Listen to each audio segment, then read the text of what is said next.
Alright, for real this time, because my camera kept shutting off, we are actually talking about The Last Emperor from 1987.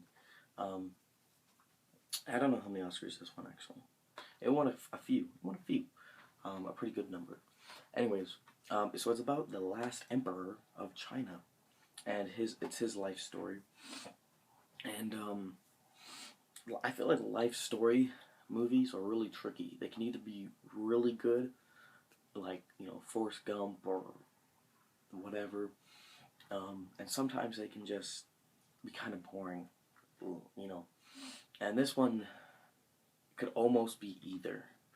Because when I watched this movie, I wasn't it wasn't like super entertaining the whole time. I wasn't always into the story, and so it made it a little boring at times because this character was sometimes hard to like. But as I step back after the movie and look at it as a whole, it's actually pretty good. Because this guy's life story, it's actually kind of a sad story. When you think about it, he has to become the emperor of China when he's 3. I mean, he doesn't really get to live a normal childhood. He ends up getting married, kind of messes both his marriages up because he's married to 2 wives at the same time, messes that up. Tries to get back his country, just messes that up, ends up in prison.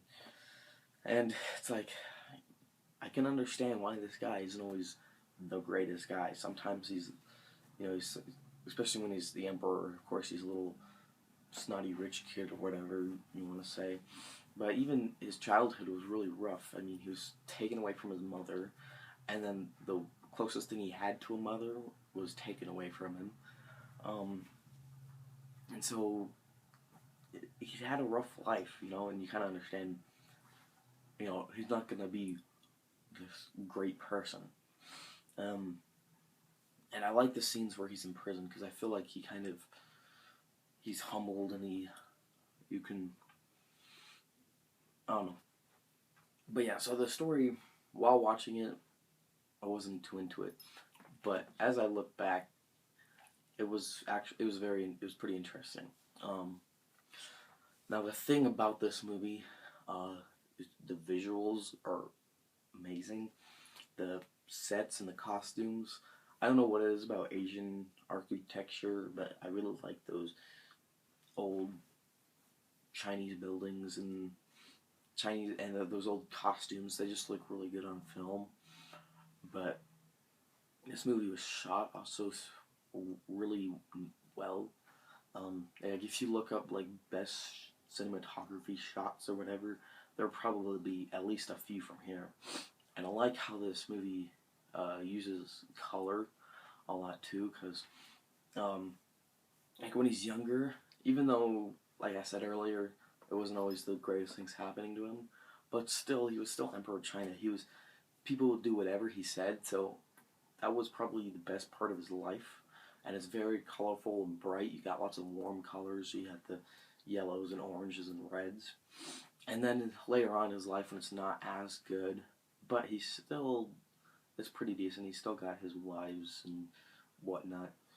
They're a little bit more softer colors, but they're still nice and colorful. And then when he's in prison, probably the darkest part of his life, it's actually literally dark. It's very gray and black, and that's it. So that's what I like about this movie, especially since it's a life story. In your life, there's lots of different times in your lives, lots of different feelings, and so it's not all going to be the same. And some movies, it's fine because they're like a shorter period of time, but they have the same color look to it, same color palette or whatever. But this goes through so many, it keeps it interesting.